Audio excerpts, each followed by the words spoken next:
제가 수요예배 말씀을 전할 때는 호세아서를 강의하고 있습니다.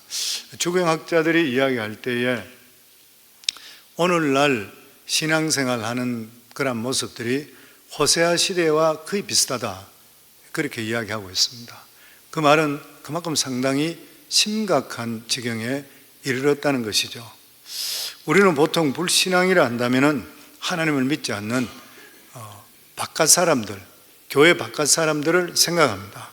그런데 사회 전체가 기독교화되어 있고, 그리고 또한 많은 사람들이 교회에 오고 있고, 그리고 또한 교회가 사회에 큰 영향을 끼치고 있다면 많은 경우에 사람들이 교회 안에 자기가 들어와 있다고 생각해서 신앙이라 생각하는데, 교회 안에 들어와 있는데도 불구하고 하나님을 버리는 경우들이 있습니다. 이것을 아주 잘 보여주는 것이 바로 호세아서입니다. 그 당시 교회를 떠날 수가 없었습니다. 왜냐하면 이스라엘 공동체는 모두 다가 교회였기 때문인 것이요. 그들은 말만 하나님의 백성으로 종교생활을 했지 실제적으로는 하나님을 떠나 있었습니다. 하나님께서는 호세아를 통해서 말씀하시는 것은 형식으로는 교회를 떠나지 않았다 하더라도 마음이 하나님을 떠나고 삶이 하나님을 떠났다면 결국 그것은 하나님을 떠난 것이라는 거예요. 신약시대에서는 신앙의 고백이 중요했습니다. 그러나 구약시대에는 고백보다는 언약, 계약이라는 말을 훨씬 더 즐겨 사용을 했습니다. 계약은 하나님과 이스라엘 간에 맺은 그러한 약속인 것이요, 이 계약은 집단적이기도 하고 개인적이기도 합니다. 전체 이스라엘 백성들은 시내산 언약으로 하나님과 언약을 맺었습니다. 그리고 개개인이 할례를 통해서 그 언약 안에 포함되게 되어 있던 것이에요.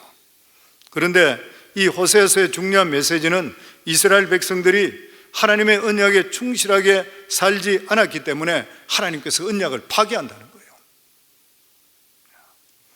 그래서 하나님은 호세아서를 통해서 하나님의 교회가 수술되기를 원하십니다. 하나님은 호세아를 통해 말씀하는데 첫 번째 말씀이 무엇이냐면은 놀랍게도 선지자에게 음란한 아내를 취해서 음란한 자식을 낳으라는 것이에요. 구약 시대 때 선지자들은 자기 인생이 없었습니다. 하나님께서 호세아에게 이런 일을 시킨 이유는 이 나라 이스라엘이 하나님을 떠나서 행음하고 있기 때문인 것이에요. 그래서 음란한 아내라는 것은 이스라엘 백성들을 이야기하는 것이고, 이스라엘 백성 전체를 이야기하고, 공동체 전체, 그리고 음란한 자식이라는 것은 그 안에 속해져 있는 백성 한 사람 한 사람을 말하고 있는 것입니다. 그렇다면 행음한다는 뜻이 무엇이에요? 그 단어 그대로 이스라엘 백성들은 가나안 종교에 빠져서 음란한 그런 행동을 했었습니다. 하나님께서 가나안 전체 7족을 멸하시기로 했던 그런 이유가 뭐냐면은 그들은 완전히 죄 가운데 있었기 때문인 것이에요. 그런데 그것을 그들은 따라가고 있었던 것이에요. 그리고 둘째로는 영적으로 행음한 것입니다. 신앙이라는 것은 하나님과 결혼하는 것이에요. 내가 살고 죽고 하는 모든 것들이 하나님 손에 달려있는 것이라. 내 것은 하나도 없고 모든 것이 하나님의 것이라는 것을 고백하고 믿는 것이 신앙입니다. 그러므로 다른 것에 구원을 찾으려 한다든지 급한 일이 생길 때에 다른 것을 찾아간다면 그것은 신앙이 아닌 것이에요. 내 인생의 주인이 예수 그리스도를 믿음을 통해 주인이 완전히 바뀌어 버렸던 것이잖아요. 내가 주인이 아니고 예수님이 주인이신 것이에요. 그렇다면 내 살아가는 삶에 주인 되신 예수 그리스도께 우리가 모든 것을 의탁하게 사는 것이 신앙인 것이에요. 호세아는 고멜을 정식으로 고에게 신부 대금을 지불하고 결혼을 했습니다. 그런데 이 고멜은 결혼한 후에도 음란한 짓을 계속적으로 했고, 그리고 3명의 자식을 낳았습니다. 물론 이 자식들은 이 호세아의 자식이 아니었습니다. 자식을 셋이나 낳았지만 고멜은 호세아에게로 돌아올 생각이 없었던 것이에요. 그래서 하나님께서는 호세아에게 정부를 따라 집을 나가 있는, 그리고 비참하게 노예 생활하고 있는 이 고멜을 데려오라 이렇게 말씀합니다. 사람이 올바른 생활에 벗어나서 타락한 삶을 살고 마약에 중독된다든지 아니면 도박에 중독된다든지 아니면 사람이 고통과 번민 속에 수년이 지나게 될 때는 모습이 확 바뀌어, 몰골이 확 바뀌어 버립니다. 지난번 신문에, 미국 신문에 그런 게 난 게 있었어요. 브렌다 헤이스트라고 하는 그러한 여인이 있는데 펜실베니아에서 실종 신고를 냈습니다. 이 여인을 찾아달라고. 그런데 이 여인을 몇 년 만에 찾았냐면 11년 만에 찾았어요. 그 여인이 남편과 이혼 관계에 있으면서 너무나도 고통스럽고 힘들어서 두 아이를 버려버리고 무조건 집을 나가 히치하이크해서 플로리다까지 갔습니다. 그리고 플로리다 가서 마땅히 그거 할 데가 없으니까 홈리스로 2년 동안 살다가 거기에 캠프 이렇게 홈리스도 모이고 사는 거기서 남자를 만나서 7년 동안 같이 살다가 바깥으로 나왔다가 경찰에 체크가 돼 거기서 확인이 돼서 이 사람 실종 신고한 사람이라고 해서 밝혀지게 됐던 거예요. 그러면서 그 여인이 했는 말이 모든 것이 자기가 바라던 것과는 반대 현상이 일어났대. 반대로 진행됐대. 그러면서 사진이 2개가 나왔어요.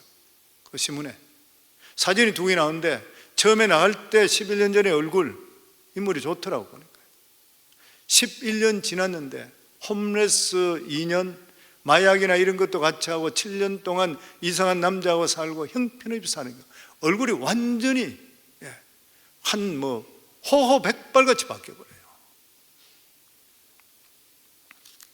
누구도 알아볼 수 없는 얼굴이었습니다. 아마 우리가 앞으로 10년 후, 20년 후에 자신을 모습을 우리가 볼 수 있게 된다면 저희들의 삶이 굉장히 진지해질 것 같아요. 우리 1절 말씀 저희들 같이 다시 읽겠습니다. 여호와께서 내게 이르시되 이스라엘 자손이 다른 신을 섬기고 건포도 과자를 즐길지라도 여호와가 그들을 사랑하나니 너는 또 가서 타인의 사랑을 받아 음녀가 된 그 여자를 사랑하라 하시기로. 호세아는 많은 사람들이 보는 앞에서 다른 남자를 따라서 도망쳤다가 비참한 노예로 전락되어 있는 이 여자를 찾아서 데리고 옵니다. 그런데 성경은 이것이 바로 이스라엘 백성들의 장래의 모습이라 그랬습니다.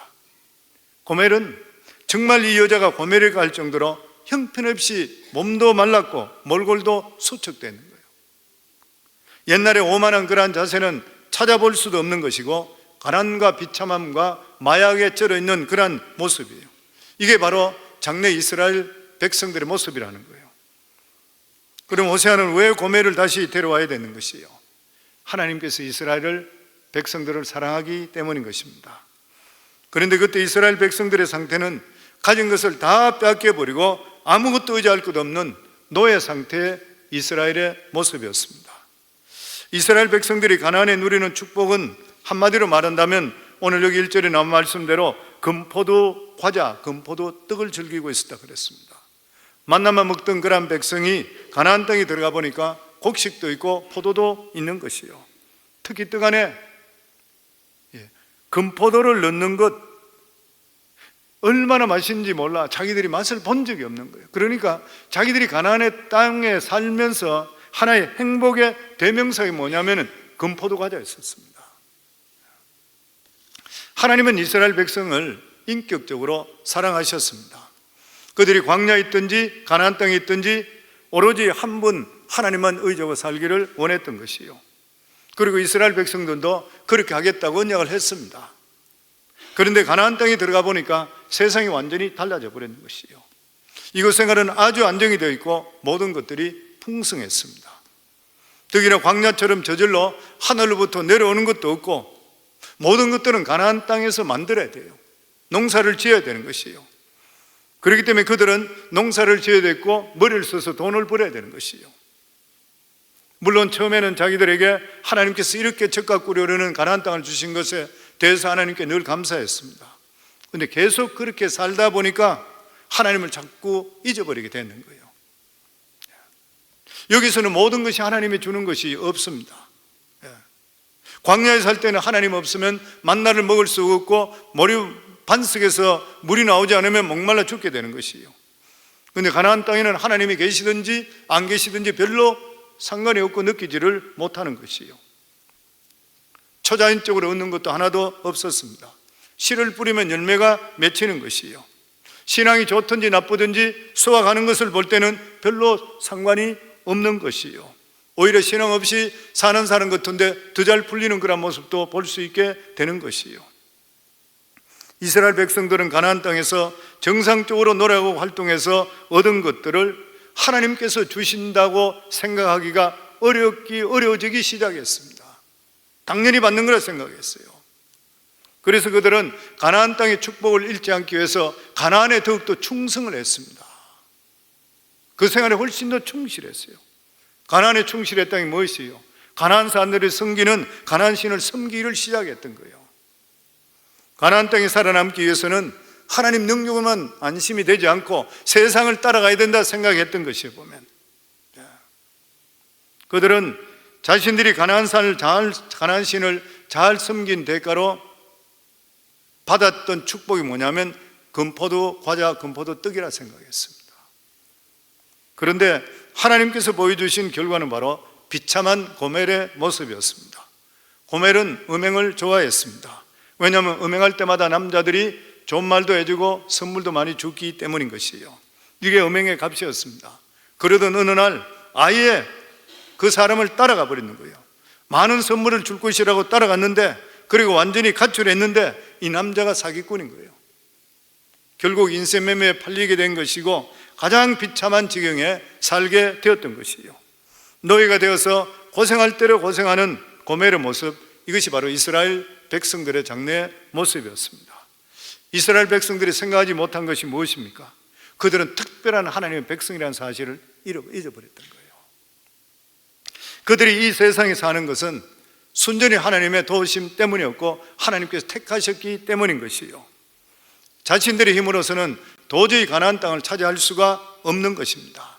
그렇기 때문에 그들이 살아가려면 하나님의 주시는 능력으로 살아갈 수 있어야 되는 것이요, 그들은 더 자유롭고 싶고 하나님을 의지하지 않게 될 때에 그들이 기다리고 있던 것은 뭐냐면 비참한 노예 생활뿐이었습니다. 이것은 우리 믿는 자들에게도 똑같이 적용되는 것이요, 우리가 이 죄악된 세상에서 신앙을 지키고 그대로 사는 것은 하나님께서 그래도 우리를 지켜주셨기 때문인 것이요, 하나님께서는 우리에게 원하시는 것은 이 세상의 어떤 풍요로운 삶보다 하나님을 더욱더 사랑하기를 원하고 계시는 것이요, 하나님께서는 가난함이나 부유함이 우리에게 하등 관계없기를 원하십니다. 무슨 말이냐면은 가난할 때도 하나님이 더 중요하고 부할 때도 하나님이 더 중요하기를 원하시는 것이요, 왜냐하면 하나님께서는 가나안 땅과 비교할 수 없는, 이 세상의 어떤 것과 비교할 수 없는 너무나도 크시고 그리고 우리에게 사랑이 많으신 하나님이시기 때문인 것이요. 그런데 우리들은 어떻습니까? 조금만 잘 되게 되면 세상에 빠져서 하나님을 떠나버리는 경우가 많습니다. 하나님을 완전히 버리지 않는다 하더라도 신앙에서 미끄러져 사는 경우가 너무나 많이 있는 것이요, 신앙을 가져봤자 세상적으로 알아주는 것도 아니고 신앙이 좋다고 해서 장사가 더 잘 되는 것도 아니고 빨리 승진한다는 보장도 없기 때문인 것이요, 세상에는 세상의 규칙이 있습니다. 그래서 하나님만 전폭적으로 의지하기가 두렵습니다. 의지할 만한 다른 것들이 필요한 것이요, 그래서 신앙인들이 다른 것을 의지할 때 결과가 어떻게 되는 것입니까? 망하는 것입니다. 비참한 노예가 되는 것입니다. 이것도 안 되고 저것도 안 되는 것이고 신앙인들이 믿음에서 벗어나게 되면 갈등만 생기게 되어 있는 것이요, 그리고 결국 나중에 가면 아무것도 되는 일이 없는 것이요.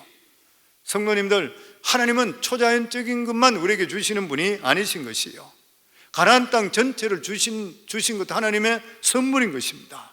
하나님께서는 가나안 땅에도 계시고 오늘 이 자리에 와 계시는 것이요, 우리는 기적적으로만 뭐가 해결되면 하나님 하셨다 이렇게 생각하는 경우들이 많이 있습니다. 절대로 그렇지 않습니다. 하나님께서는 2000년 전, 4000년 전, 5000년 전, 6000년 전에도 계셨고 오늘도 현대사회에 계시면서 정상적으로 우리에게 필요한 것을 채워주시는 분이 하나님이신 것이요. 그래서 내가 번 돈이 내 돈에 의해서는 절대로 안 되는 것이요. 이 모든 것도 하나님께서 우리에게 주시는 선물인 것입니다. 그래서 우리는 이 세상에 사람들 비 맞추고 어떻게 해서 출세하려고 비굴하게 살아서는 안 되는 것이요. 이것은 다른 신을 쫓는 것과 똑같은 것입니다. 하나님께서는 우리가 하는 일보다 하나님께서 우리 자신을 더욱더 사랑하고 계시고 우리가 원하는 목표를 이루시는 것보다 바른 사람이 되기를 원합니다. 올바른 신앙인이 되기를 원하시는 것이요. 이 세상에 아무리 돈이 많고 생활이 풍부한다 하더라도 그것 때문에 하나님 앞에 자기 자신을 바꾸지 않기를 원하시는 것이요. 오히려 믿는 자들에게는 풍부함이 시험거리가 됩니다. 목회하면서 너무나 많이 보는 거죠. 어려울 때는 믿음 중심으로, 등 뜨시고 배부를 때는 교회 생활 적당히, 수많은 사람들이 그래요. 하나님의 백성과 그리고 세상 백성들이 사는 원리는 완전히 다른 것이요. 세상 사람들은 세상 법칙에 따라 삽니다. 그러나 하나님의 백성은 하나님 은혜로 사는 거예요. 그러므로 많든지 적든지 하나님이 주신 만큼 감사하며 살아갈 수가 있어야 되는 것이요. 그렇지 않고 물질의 마음이 빼앗겨서 하나님이 주신 것 이상으로 많이 가지려고 그러면 결국 비참하게 고멜처럼 노예가 되는 것이요. 오늘날 믿는다고 하는데도 불구하고 물질에 노예된 사람이 얼마나 많이 있습니까? 물어보면 아니라 그래요. 살아가는 건 그래 살아요. 보면. 물질의 노예가 되면 어떻게 해요? 욕심이 자꾸 동해요. 욕심 따라 살면 어떻게 돼요? 망하는 거예요. 우리 1절 다시 한번 같이 읽겠습니다. 여호와께서 내게 이르시되 이스라엘 자손이 다른 신을 섬기고 금포도 과자를 즐길지라도 여호와가 그들을 사랑하나니 너는 또 가서 타인의 사랑을 받아 엄녀가 된 그 여자를 사랑하라 하시기로. 이 말씀을 보면은 하나님께서 이스라엘 백성들이 다른 신을 섬기고 금포도 과자를 즐길지라도 여호와가 그들을 사랑하나니, 하나님 사랑한다 그래요. 그런데 호세아서 1장 9절에 보면 이들은 더 이상 내 백성이 아니라 그래서 내쳐버렸습니다. 이 말씀과 정면 충돌되는 것이요. 왜 하나님은 언제는 내 백성이 아니다 그러고 나서 이제는 다른 신을 섬기고 금포도 떡을 즐길지라도 사랑한다 하는 것이요. 왜 하나님께서 이랬다 저랬다 하시는 것이요. 하나님께서는 이스라엘 백성들이 우상 숭배하든 금포도 떡을 사랑하고 즐기든 상관하고 무조건 사랑한다는 것 절대 그렇지 않습니다. 하나님은 다른 신을 섬기거나 이 세상 것들을 따라가는 그러한 사람들 절대 사랑하지 않습니다. 이래도 좋고 저래도 좋은 것이 아닌 것이요. 그렇다면 이 말씀을 어떻게 해석해야 되는 것입니까? 이스라엘의 배신이 하나님을 실망시키고 환멸을 주는 것은 사실이지만 그것으로 인해서 하나님의 구원의 계획이 취소되는 것은 아니라는 거예요. 이 말씀은 나는 정말 너희가 하는 짓이 싫다. 그러나 내가 너희들이 그렇다 하더라도 내가 너희들을 향한 구원의 계획은 취소할 수가 없다. 지금 그 말씀하고 있습니다. 그러나 나는 너를 버릴 것이라. 너희를 버릴 것이라. 너희는 아수르의 포로가 될 것이고 이것은 폐허가 될 것이라. 그러나 나의 구원은 결코 취소되지 않고 반드시 다시 이루어질 것이라. 이스라엘 백성들이 가나안 땅에서 하나님을 버리고 다른 신을 따라갔을 때 하나님은 그들을 버리셨습니다. 온 세상이 다 알도록 버려서 깡그리 망해버리고 나라도 없어져 버렸습니다. 포로로 다 잡혀가 버렸습니다. 그런데 하나님께서는 언젠가는 그들을 다시 되돌려오고 되찾을 것이라 그렇게 말씀합니다. 그래서 하나님은 죄인을 부르실 때 무조건 불러드립니다. 그러나 불러드리고 난 후에는 조건적입니다. 조건적이죠. 반드시 언약 안에 있어야 되고 사랑 안에 있어야 됩니다. 사랑 안에 거하지 않는 사람은 하나님의 사랑을 말할 자격이 없는 것이요. 그래서 하나님의 사랑에는 무조건성과 조건성이 함께 있다 그래요. 하나님의 사랑에는 무조건성이라는 것은 남녀노소 불문을 가리지 않습니다. 그런데 조건성이라는 것은 일단 사랑 안에 들어간 사람은 그 말씀대로 살아야 되는 거예요. 그래야 하나님이 책임져 주는 거예요. 사람들은 예정에 대해서 많이 오해하고 있습니다. 예정은 우리들을 구원하실 때 적극적으로 구원해 주신 것이 아니라 이미 하나님께서 오래전부터 계획을 세우시고 계시던 것들이 이루어졌다는 것이에요. 이게 예정입니다. 그래서 하루하루의 삶을 보고 이 세상에 살아가면서 보면 우리가 쓰러질 것도 같고 신앙을 지킬 수 없을 것 같는데도 불구하고 하나님께서 우리를 택해 주시기 때문에 우리의 구원은 절대로 흔들리지 않는데 이게 예정입니다. 그런데 지금 하나님의 은혜를 떠나면서 교회를 떠나서 죄를 지으면서 나는 하나님께 예정되기 때문에 언젠가는 돌아온다 말하는 사람이 있다면 예정을 잘못 알고 있는 것이고 하나님의 약속을 남용하는 사람인 거예요. 하나님의 약속이 우리를 더욱더 방종하게는 죄를 짓는 수단이 돼서는 안 되는 것이에요. 신약 교회를 굉장히 어지럽혔던 니골라당이 가르쳤던 교리가 뭐냐면 하나님은 사랑이시기 때문에 무슨 짓을 해도 상관없다고 주장했습니다. 우상을 섬겨도 성적으로 범죄하든 세상 재물을 사랑하든 하나님은 사랑이시니까 마음대로 살란 언젠가는 돌아온다는 거예요. 그런데 계시록의 예수님께서 에베소에 보내는 편지에 보면은 나도 니골라당을 미워한다 그랬어요. 하나님의 사랑을 남용해서 제멋대로 사용하는 거 싫어하신다 그랬습니다. 하나님께서는 누구나 의무적으로 사랑해야 되고 구원해야 되는 분은 아닌 것이요. 하나님은 참으로 구원받을 자를 구원하시고 은혜 받을 자를 은혜 주시는 것이요. 그래서 누구든지 은혜를 담보 삼아 죄를 지어서는 안 되는 것이요. 나는 택한 백성이니까 죄를 지어도 하나님께서 용서해 주시고 내 자신이 이스라엘 자손이니까 하나님께 당연히 나를 지켜줄 것이라. 지금도 이스라엘 백성들이 가지고 있는 선민의식이 이렇다 그러잖아요.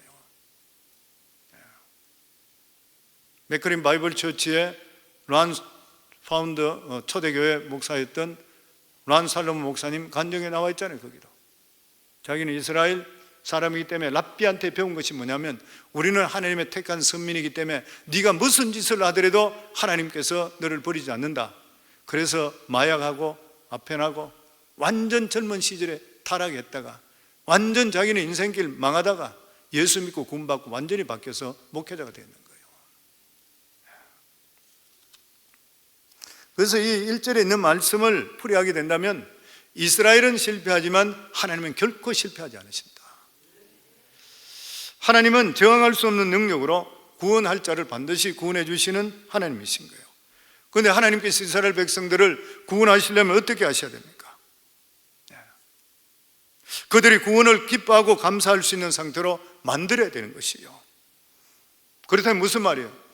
다시 지금까지 자기들이 누리고 있는, 다시 말해 지금 누리고 있는 모든 축복을 빼앗아서 가난하고 비참하게 만들어서 하나님께 다시 돌아오도록 하고 하나님 은혜에 감사하도록 하는 것이 하나님을 사랑하는 방법인 것이요. 그래서 호세아서 6장 1절에 보면 오라 우리가 여호와께로 돌아가자. 여호와께서 우리를 찢으셨으나 도로 낫게 하실 것이요 우리를 치셨으나 사며 주실 것입니다. 그래서 하나님께서 우리의 교만을 꺾기 위해서 이 세상에 우리 실패하게 하시고 모든 자랑을 빼앗아가 버리고 깡그리 빼앗아가 버리고 은혜로서만 감사하게 만족하게 살도록 만드시는 것, 이것이 하나님께서 우리를 사랑하는 그런 방법입니다. 그래서 우리가 사업이 망하든 몸에 병이 들든 어떤 문제가 있다 하더라도 그것을 통해 하나님과 사랑이 회복되고 믿음이 회복된다면 복인 줄을 믿으시기 바랍니다. 아멘. 근데 우리가 그렇게 되기 전부터 우리 자신의 삶을 늘 돌아보는 것이 지혜로운 삶인 것이죠. 항상 제자리를 지켜주고 항상 믿음 안에 살아가는 그런 모습, 하나님 보실 때 항상 기뻐하고 우리가 잘못하더라도 다시 회개하고 들어오고 하나님 믿음에 살게 도와주셔서 이렇게 하는 자는 하나님 절대로 버리시지 않습니다. 믿음에서 떠나버리고 자기 자랑만 내세우고 옛날에 힘들 때는 부르짖다가 살만하고 등 뜨시고 배부를 때는 자기 자랑하고, 그리고 교회도 잘 나타나지 않고, 하나님께서 딴 방법이 없는 거예요. 찢으시고 때리시고, 그리고 철저하게 회개시키시고 다시 돌아와서 하나님 은혜밖에 없습니다 돌아오게 만드는 거예요. 지금 그 말씀 계속하고 있는 거예요. 보면 이스라엘이 그랬잖아요. 깡그리 완전히 망해버렸잖아요. 포로가 끝나고 나서부터 다시 믿음적으로 회복되기 시작했잖아요.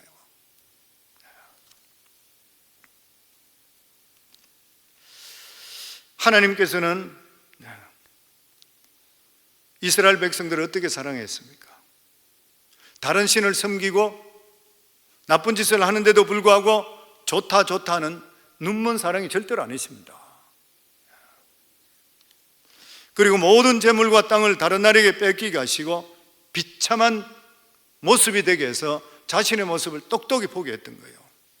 그 후에 그들을 구원하셔서 다시 하나님의 구원을 기뻐하게 하고 하나님의 영광을 이 세상 영광과 절대로 바꾸지 않도록 했던 거예요. 오늘 혹시 수협에 나오신 분들 중에는 그런 분들이 없으시겠지만 혹시나 우리 삶 속에 요즘 모든 것들이 잘 돼 간다고 적당히 신앙생활 하는 분들이 있습니까? 아니면은 자꾸 원망불평하고 살아가는 사람이 있습니까? 아니면 구원이 아무것도 아닌 것 같이 보잘것없는 것 같이 교만하게 살아가는 그런 사람이 있습니까? 만약 그런 사람이 있다면 하나님께서 반드시 비참하게 만드실 겁니다. 그렇게 해서라도 하나님께서는 우리가 하나님의 구원을 다시 기뻐하고 하나님께 영광 돌리도록 우리를 사랑하시기 때문에 하나님께 만드실 것이라는 거예요. 그리고 2절 말씀입니다. 저희들 같이 읽겠습니다. 내가 은 15개와 보리 한 호멜 반으로 나를 위하여 그를 사고. 호세아가 고멜을 사랑할 수 있는 방법은 몸값을 주고 다시 사오는 것이에요. 노예로 팔려갔기 때문에. 고멜에게 가서 아무리 입으로 사랑한다 하더라도 고멜은 호세아로 돌아올 수가 없습니다. 왜냐하면 이미 다른 사람의 노예가 되었기 때문인 것이에요. 호세아는 고멜의 몸값을 지불해야 됩니다. 그는 자기 자신을 위해서 고멜을 샀다 그래서 여기 보면 나를 위하여 그를 사고, 그래서 은 15개와 보리 한 호멜로 몸값을 지불했습니다. 이제 고멜은 호세아의 사람이 되었습니다. 고멜의 의사와 상관없이 고멜은 호세아 사람이 되었습니다. 우리가 구약의 이 성경에 보면 구원에 대해서 다양한 표현이 나타나는데 이해할 필요가 있습니다. 그 중에 하나가 화목이고, 그리고 또 하나는 구속이고, 다른 하나는 양자됨입니다. 이것은 각각 다른 방향에서 구원이 가지는 풍성한 뜻을 하나님 설명해 주시고 있는 것이죠. 하나님께 전혀 다른 개념을 가지고 끌고 오셔서 하나님과의 관계를 회복하는 것이 어떤 것이고, 죄와 우리 관계가 어떤 것이고, 우리가 하나님께 요구할 수 있는 권리가 무엇인지를 생생히 보여주시는 거예요. 화목 또는 속죄는 제사적인 개념입니다. 죄 때문에 제물의 피를 흘려야 하는 것은 우리 죄에 대한 하나님의 감정을 나타내는 것이요, 하나님은 죄를 지극히 싫어하십니다.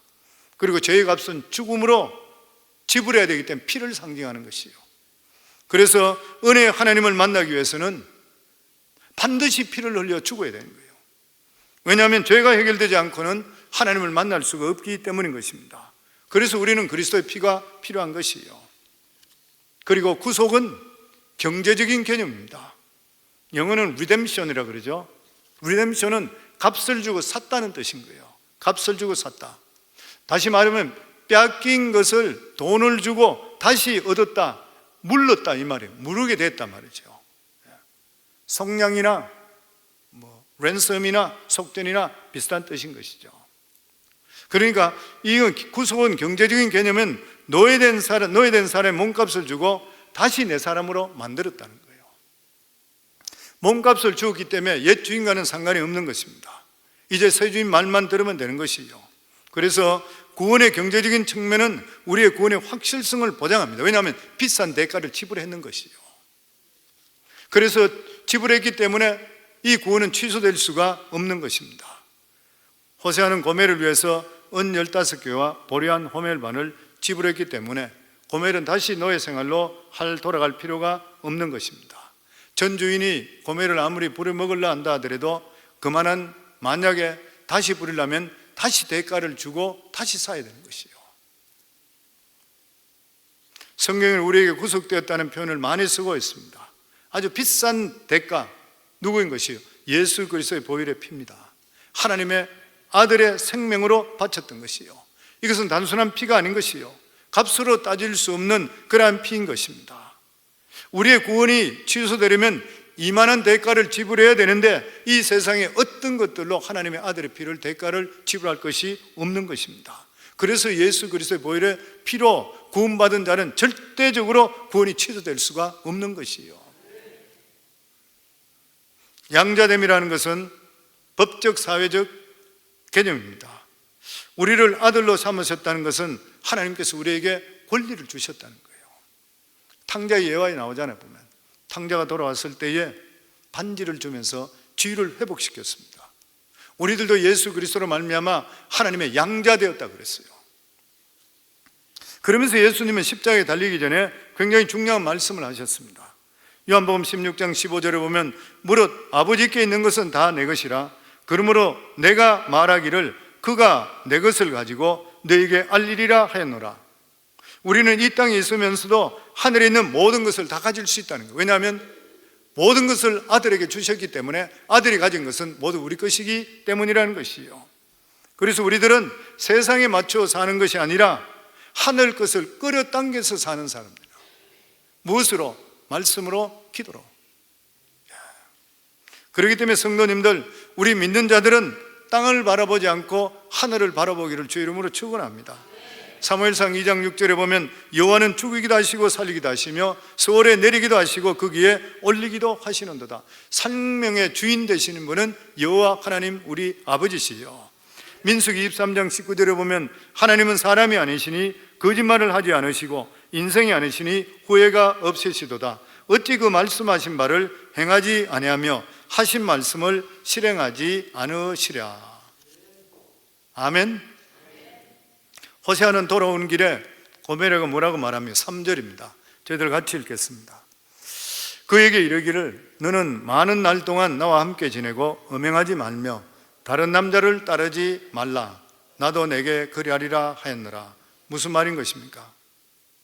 지금까지 상처럼 막 살지 말라는 것이죠. 생각하면서 살아라. 고멜은 지금까지 생각 없이 살았습니다.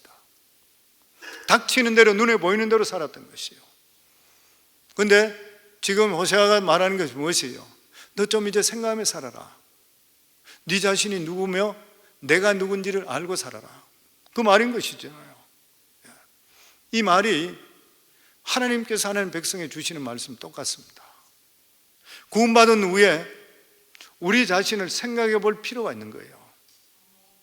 내가 예수 믿기 전에 내 상태와 그리고 예수 믿은 후에 나의 위치가 어떻게 변화된지 생각하며 살아가는 거예요. 오늘날 많은 그리스도인들의 비극도 생각 없이 사는 것 때문에 문제인 것이에요. 우리는 우리 자신들이 누구인 것이며 어떻게 부름을 받았으며 우리에게 어떻게 큰 능력이 있다는 것을 생각하며 살아가는 거예요. 일반 사람들식으로 막 살질 말라는 것이에요. 교회 온다 하더라도 그냥 적당히 교회 와서 예배드리고 복이나 받고 뭐 잘되고 이런 것만 생각하지 말라는 것이에요. 내가 누군지, 내가 예수 믿고 나서 내 삶이 진짜로 어떻게 변화되고 내 자신의 가치가 어떻다는 것을 생각하며 살아가는 거예요. 4절 말씀입니다. 같이 읽겠습니다. 이스라엘 자손들이 많은 날 동안 왕도 없고 지도자도 없고 제사도 없고 주상도 없고 에벳도 없고 드라빔도 없이 지내다가 이스라엘 백성들은 지금까지 본질적이지 않은 것에 바쁘게 살았습니다. 왕 때문에 바빴고 지도자 때문에 바빴고 회의한다고 바빴고 종교의식 때문에 바빴습니다. 그런데 하나님께서 이 모든 것이 없는 상태에서 오랫동안 조용히 지나게 했습니다. 이제는 왕도 없고 지도자도 없고 예배도 없습니다. 왜냐하면 포로로 잡혀가서 노예가 되었기 때문인 것이에요. 그런데 이들이 포로로 지나면서 재발견했는 것이 무엇인 것이요? 그들에게 참 하나님이 없었다는 것이요. 그들은 하나님 없이 너무나도 바쁘게 종교 생활했고 참된 지도자가 아닌데도 불구하고 맹목적으로 따라다녔다는 것이요. 이제는 그들에게 참 하나님이 필요했고 참 목자가 필요한 것을 발견했는 것이요. 오늘 이 말씀은 우리들 신앙생활에도 똑같습니다. 우리가 신앙생활을 하면서 본질을 잃고 살 때가 참 많이 있습니다. 교회 생활 열심히 합니다. 열심으로 헌신하는 것, 이것이 마치 자기가 건강한 신앙인 이상 착각할 때가 많아요. 나와 하나님 관계는 전혀 아무 관계가 없는 관계에서 열심만 내는 경우가 있어요. 봉사만 하고 나면 내가 무엇인가 신앙생활 잘하고 있는 것으로 착각해요. 절대 그렇지 않다는 거예요. 찬양대를 하든 찬양팀을 하든 교사를 하든 교회에서 무슨 행사를 무슨 직책으로 내가 하루 종일 일주일 내내 교회 바쁘다 하더라도 중요한 것이 나와 하나님 관계가 어떻게 되어 있냐는 것이에요. 이스라엘 백성들은 형식적인 종교 생활로 바빴고 살아가는 사람들 때문에 먹고 사는 게 바빴고 그러면서 하나님 관계는 전혀 상관없는 소원했던 그러한 삶을 살았던 것이에요. 그래서 여기 말씀에 참 신앙을 가지려면 잠잠할 수 있어야 된다. 아무것도 없는 상태에서 하나님 말씀을 들으며 자기 상태를 확인해 보라는 거예요. 그래야지 자기의 영적 상태를 알 수 있다고 하는 것입니다. 저와 우리 성도님 모두 다도 헌신하고 봉사하는 건 중요한데 하나님 관계를 두시고 잠잠히 주의 음성을 들을 수 있는 시간을 갖기를 주의 이름으로 축원합니다.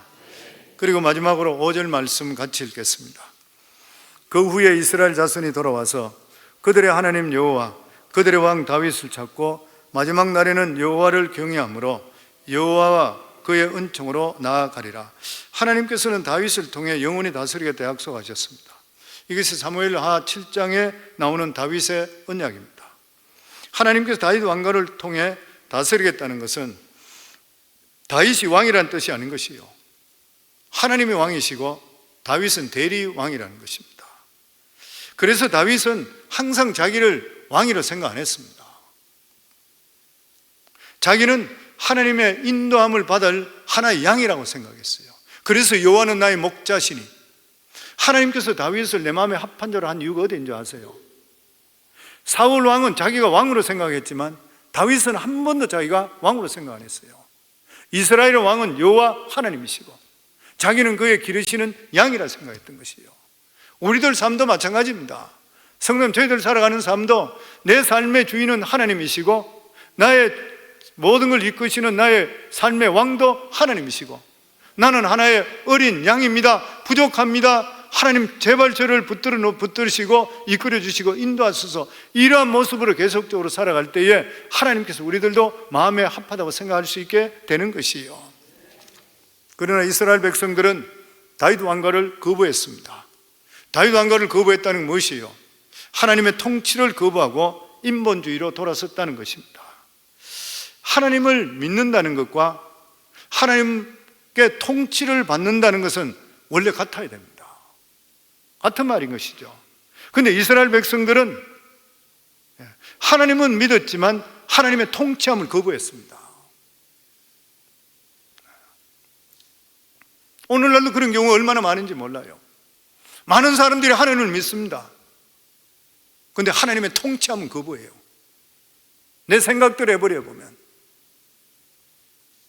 종교적인 영역이나 예배에 제한된 하나님은 성경의 하나님이 절대 아니십니다. 하나님은 우리의 모든 삶을 다스리는 분이에요.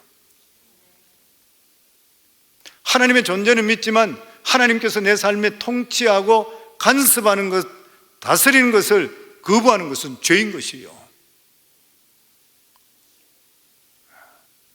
우리 자신들 다시 돌아볼 수 있어야 됩니다. 성경, 그래서 신앙하고 내 삶하고는 절대 분리될 수 없는 거잖아요.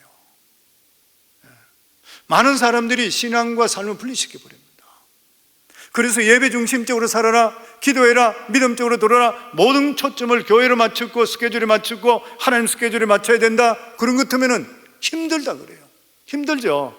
근데 그게 신앙이에요. 그 대신에 우리 삶의 모든 앞의 장래 일은 하나님이 책임져 주세요. 내 생각대로 내가 하나님 벗어나서, 믿음에서 벗어나서 잘된 사람이 있습니까? 이스라엘 백성들이 그랬습니다. 입으로는 하나님 믿는다고 이야기했지만 그들의 삶은 하나님의 통치를 거부했습니다. 그리고 세상 길 보는 대로 따라갔습니다. 우상도 섬기고 자기들 원하는 대로 해버렸던 것이에요.